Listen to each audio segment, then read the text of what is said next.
ছোঁয়া ধারাবাহিকের আগামী পর্বে আমরা দেখতে পাবো পৃথার কৌশলে অর্জুন দীপাকে ভুল বুঝলো, অর্জুন দীপার সম্পর্কে ফাটল ধরলো।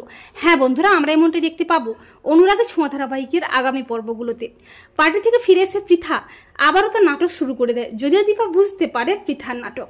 পৃথা ইচ্ছে করে দীপার পায়ের কাছে পড়ে যায়, নাটক করে দীপার পায়ে ধরে ক্ষমা চাইতে থাকে যাতে অর্জুন তার নাটকে গলে যায়।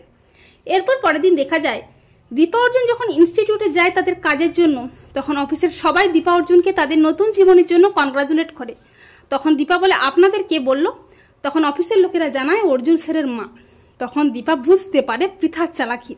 এরপর দীপা অর্জুন ভেতরে গিয়ে দেখতে পায় পৃথা অফিসের চেয়ারে বসে আছে। দীপা অর্জুনকে দেখে পৃথা নাটক করে বলে, তোমরা ব্যস্ত তো, তাই তোমাদের কাজে একটু হেল্প করতে এলাম। দীপা পৃথার নাটক বুঝতে পেরে বলে যে আপনাকে এত দায়িত্ব নিতে হবে না, আমরা নিজেরাই সামলে নিতে পারবো। কিন্তু অর্জুন বলে, না দীপা, উনি যখন চাইছেন দায়িত্ব নিতে তখন নিক না, ভালোই তো হবে। কিন্তু দীপা আপত্তি জানিয়ে পৃথাকে টানতে টানতে অফিসের বাইরে নিয়ে গিয়ে যোগ্য জবাব দেয়। আর পৃথা দীপা যখন কথা বলছিল তখন অর্জুন ও অহনাও যায়। অর্জুনকে দেখে পৃথা আবারও তার মিথ্যে নাটক শুরু করে দেয়, আর অর্জুনও পৃথার মিথ্যে নাটকে গলে গিয়ে দীপাকে ভুল বোঝে। এমনকি অহনাও দীপাকে ভুল বুঝে বলে, দীপা তোকে অনেকক্ষণ থেকে দেখছি, মাকে তুই অকারণে দোষারোপ করছিস, ভুল বুঝছিস। অর্জুনও বলে, হ্যাঁ দীপা, উনি তো আমাদের ভালোই করতে চায়, তুই অকারণে ওনাকে সন্দেহ কেন করছিস? যাই হয়ে যাক না কেন, উনি তোমার মা, তুই ওনার সাথে এটা করতে পারিস না। অর্জুনের মুখে এই ধরনের কথা শুনে অবাক হয়ে যায় দীপা।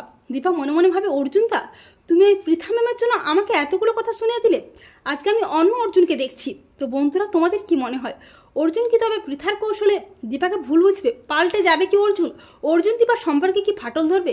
কমেন্ট করে জানিয়ে দাও তোমাদের মতামত।